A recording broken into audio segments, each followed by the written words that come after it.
Boy, they surely did for nearly all of the first hour of the debate. National primetime television devoted to all things Michigan. With heavy emphasis for nearly a half hour on the Flint water crisis. And the questions weren't easy, including asking the candidates whether they're trying to score political points off the tragedy of others. Let's get to Mara McDonald. She is live in the spin room right now. Mara, it was an interesting debate.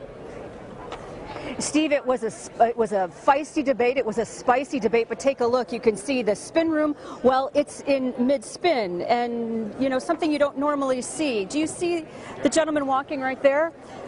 That's Mark Ruffalo, you know, the Incredible Hulk from the Avengers. Let's just say the spin room is a very interesting place to be tonight. It was beyond belief that children in Flint, Michigan, in the United States of America in the year 2016 are being poisoned. We have to focus on what must be done to help the people of Flint. Flint and its problems, both water and job loss, were topics for 40 minutes of the Democratic debate. They talked water woes amicably, but then the gloves came off, with Sanders drawing first blood when it came to manufacturing jobs, NAFTA, and Wall Street.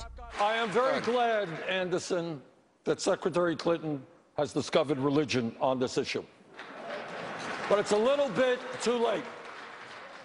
Secretary Clinton supported virtually every one of these disastrous trade agreements. I voted to save the auto industry.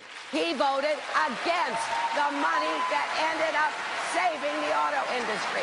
They continued to tangle for the rest of the night and were both asked what to do with guns from the father of the young woman who survived being shot by Jason Dalton, the Uber shooter out of Kalamazoo.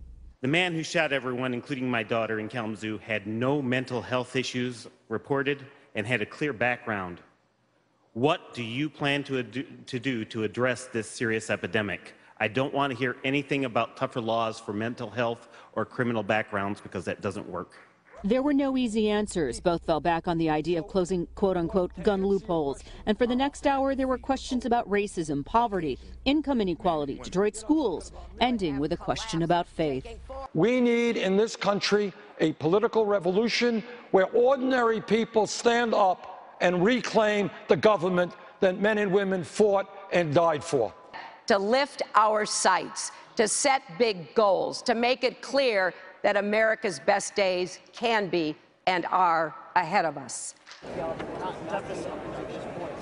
Back here live. Now, I have to hustle because there's a whole lot of spin that I need to get, and I will come back to you later in the show. But first, let's go to my colleague Hank Winchester, who has been in Flint every day for months trying to help the people here. And he watched this debate tonight with people who have been living the crisis. Hank?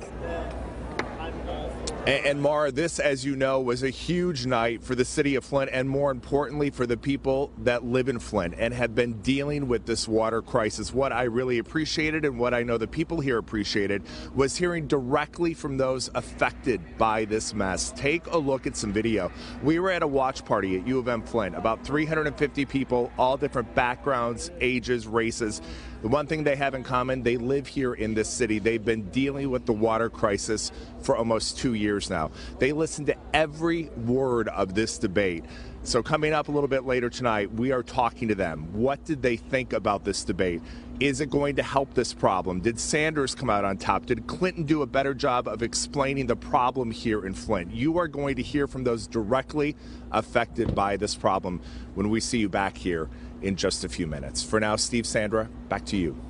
All right, lots to talk about. Thank you, Hank. And tonight, Governor Snyder responding to criticism he received during tonight's debate. He released a statement that reads, and this is a quote, "In the coming days, political candidates will be leaving Flint and Michigan. They will not be staying to help solve the crisis, but I am committed to the people of Flint. I will fix this crisis and help move Flint forward."